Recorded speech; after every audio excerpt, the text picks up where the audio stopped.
House Democrats are holding emergency talks in Washington, D.C. to discuss the viability of Joe Biden's candidacy. The president attended a church service today. As his campaign works to quell concerns, he's not physically fit enough to serve another 4 years. Seems that sit-down interview hasn't done much. Let's go to our Washington correspondent, Annalise Nielsen, for more. Now, Annalise, Joe Biden insisting he's still staying in the race.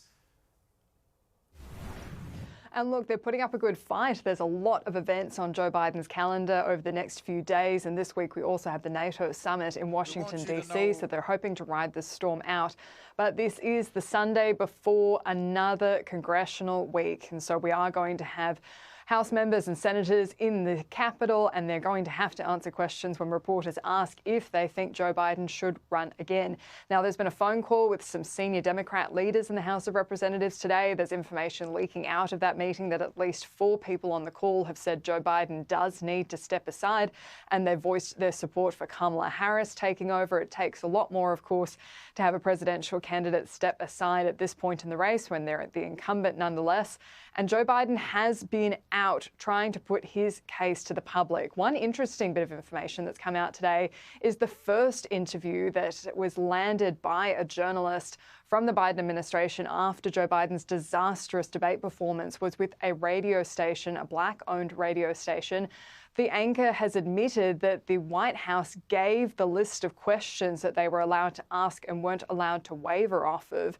And the radio station in question, Word, has now parted ways with that anchor because they said it didn't meet the standards of journalism that they hold themselves out to as an independent radio station. This shows just how tightly controlled Joe Biden is, even after that fairly uninspiring sit-down interview with George Stephanopoulos, which didn't make the position any worse, but certainly didn't turn any minds in the positive direction either.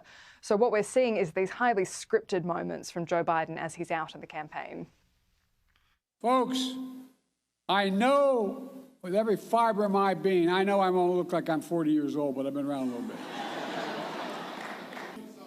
Well, all kidding aside, you know, I've been doing this a long time, and I, honest to God, have never been more optimistic about America's future if we stick together. No, I really mean it. What we're seeing is a very different dynamic from the press here in the US. More Democrats, as they do interviews, are being pushed on whether they think Joe Biden is fit to run for another 4 years, and they're becoming more and more assertive in their answers. What I would advise the president is seek out the opinions of people you trust. He's obviously talked to his family about this, and that's important. But he should seek out people with some distance and objectivity. He should seek out pollsters who are not his own pollsters. He should take a moment to make the best informed judgment. And if the judgment is run, then run hard and beat that SOB. I think it's incredible how presidents get so insulated and sometimes from reality. And I think we saw that with the president the other night. Like, you can't deny it. And it's not just the polls. I mean, I'm here in Ohio, like, just you can't go to a coffee shop, you can't go to a bar, you can't go to a soccer game where people aren't talking about this in a negative sense. And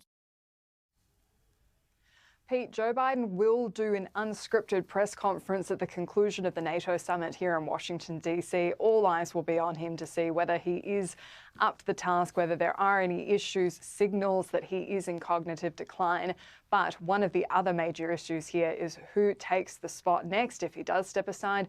The money is on Kamala Harris, being that the campaign money is under the control of the Biden-Harris campaign. It would be the easiest way to ensure those hundreds of millions of dollars don't disappear. Hey, just a quick one here, Annalise, and a question on that. Is it possible that that money can be transferred to a different name?